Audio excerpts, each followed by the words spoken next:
Marcus, Tony Cornish, Jr., WTBY TV, News 4 in Dothan. Talk about the importance for this team of having 5 straight home games to start the season. Then talk about your opener against, I think, the Clemson Tigers. Yes, sir.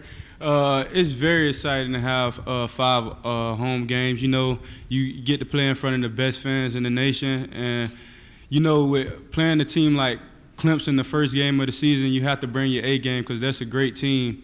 You know, we're looking forward to playing those guys. Right here up front. Steve Nissom, WEAR Pensacola. John Franklin in the quarterback mix this year. Working with him, what's been your impression? What has he kind of brought to the table? You know, he brings leadership. He's a guy that's, you know, a hard worker, you know, and he's influenced the entire team. You know, he's one of those guys that if you go to the indoor, you'll see John Franklin, you'll see all the receivers down there. So, you know, and he's very, very talented and athletic. He's like one of the fastest guys on the team. So I'm pretty excited to see what he can bring to the table. Right here in the middle. Hey, Chris Womack, CBS 42 in Birmingham. When you have a quarterback race going on, how difficult is it for the receiving corps to kind of develop, you know, when you don't have the one guy that you know is going to be your starter to work with? It's difficult, but that's why time is very important. You know, as much as we can, we get with each one of the quarterbacks at the same time. We go down there and, you know, we make sure we have the chemistry with each one of the quarterbacks. You know, last year we dealt with it a little bit, you know, and we struggled with it as a receiving corps. And I think just knowing that, it helped us to come into this season knowing that we need to work with each one of those guys. Hey, Marcus, Joe Whalen, WBMA TV in Birmingham. You look at the quarterbacks on this roster. Each guy kind of brings something a little bit different to the table. How important do you think it is to find the quarterback that fits this offense the best in order to be the starter? I think honestly we could build an offense around any one of those guys, you know, and it's a very versatile offense where we could do different things to put those guys in better positions. And like you said, all of them do bring different things to the table. And, you know, just as a player, you know, you're kind of ready for a guy to be chosen so you could get behind that guy and come together more closer as a team. Tom Menino, WBTM 13 in Birmingham. I'm sure you see it. It's out there on social media. We talk about it. Fans talk about it. Gus Malzahn and the increased pressure potentially to win this season because of how things have gone since his first year. How much are you guys aware of that talk about potential job security issues with Gus Malzahn? And also, why is Gus Malzahn the man to lead the Auburn football program? You know, of course, everybody see it on social media or whatnot. But, you know, the thing that I think is back in 2013, we was able to win those close games. And this year we had a bad season where we lost like 4 close home games. We lost 4 games in the SEC by 1 possession. And, you know, if we win those games, maybe these questions are not even brought up. So, you know, just as a leader of the team with guys like Montravius and Carl and Rudy Ford, you know, we feel like it's up to us to get younger guys and the guys that have been in this program to make those plays to change those possessions. Here in the middle. Is there anything unique about the perspective that Coach Burns brings to the table since he used to be a quarterback at Auburn, then he himself made the transition to receiver? Yeah, I think it's great to have him because he played quarterback in his offense and he played receiver in the same offense. So it's great to have him because you have a guy that's credible about what he's teaching you, and, you know, you could look to him and count on him whenever you have a question and you know it's going to be answered just the right way.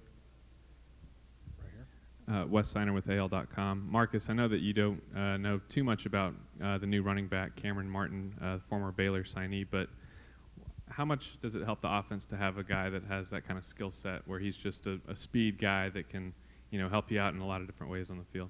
You know, speed is great. You know, everybody is excited when you got a guy that can run really fast, you know, and I think he'll be able to help, you know, with the skill set. I'm pretty sure he's a really talented guy. And, you know, I'm just looking forward to see what he could bring to the table.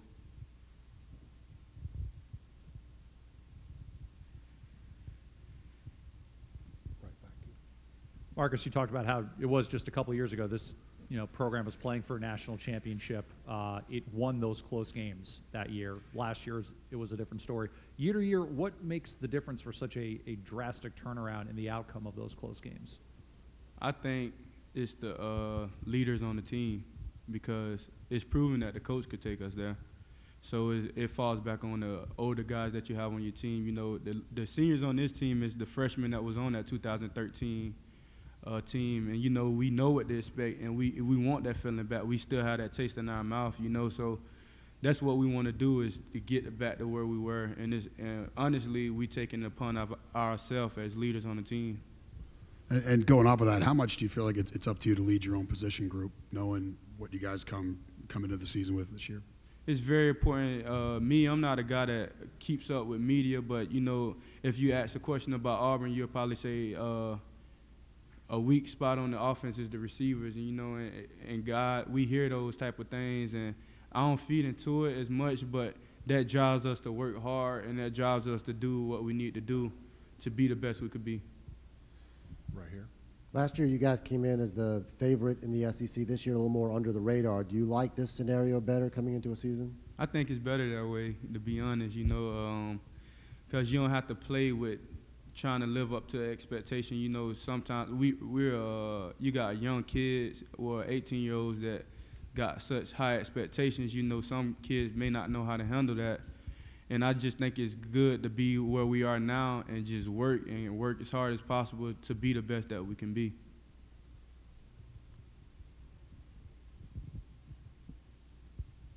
Any more questions? Seems like there's some big expectations for this young group of receivers coming in. What's your impression of them so far?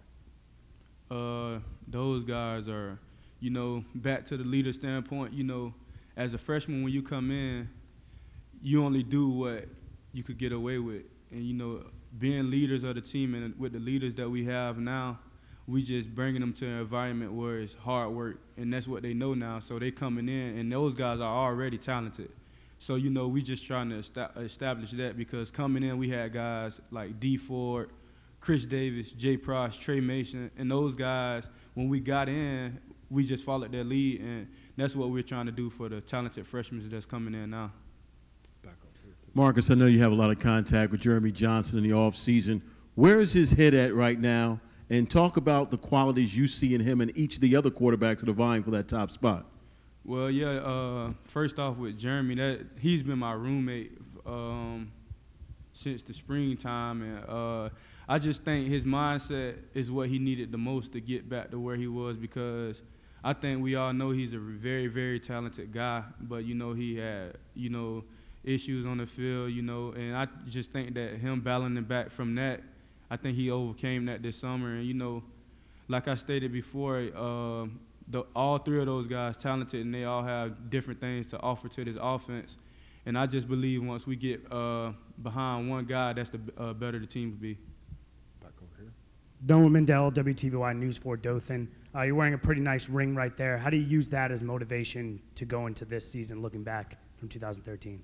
I definitely use it as motivation. You know, this is actually my first time wearing it since I had it, you know, so it's one of the things that I could say I cherish, you know, and one of the things that I worked hard for, and I could see, like, similarities of, you know, from being a freshman getting this, and with the team that we have now, we have a great group of guys, and we have a great coach as well. And I just feel like if we buy into it and be the best we could be as players and try to make those plays, that's the easier to be. And it's not to get it mistaken, it's not going to be easy in this league, but I think it'll make it more easier for us. Coaches coming and going is just part of college football, and you guys had Damian Craig, of course, depart for LSU. Just what was your reaction when you found out he was going to leave, and just how difficult is that to kind of, you know, go from coach to coach, I guess? It was tough. You know, that's the guy that recruited me. You know, he came into my school. He believed in me, and it's always tough when you have a relationship with somebody, you know, with any type of relationships, and you know, people leave. But and you know, just as a mature guy, I feel like, you know, that's what comes with college football, and I understood that, and he just did what he thought was best for him.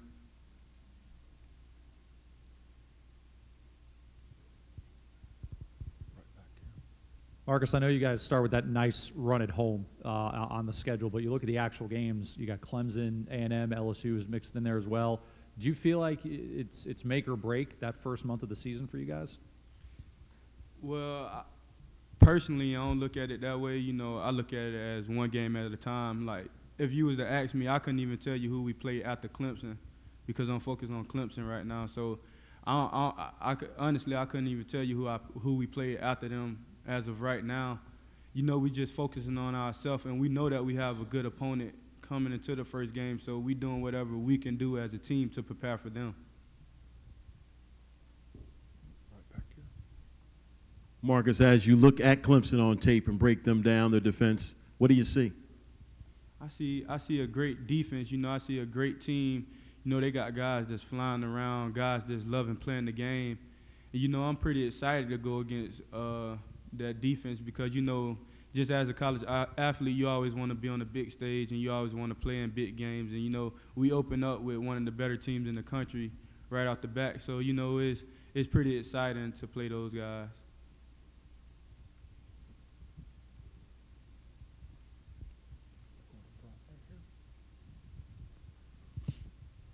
What was it like for you watching the championship game last year? Your top rival playing against the team you knew you were going to open this season against. What was what was it like for you watching that game?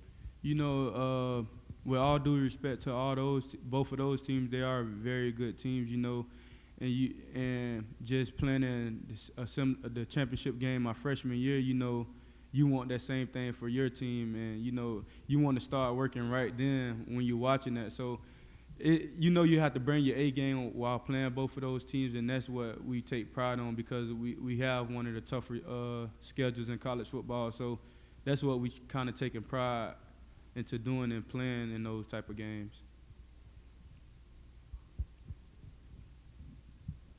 We have time for a couple more questions. Okay, thank you.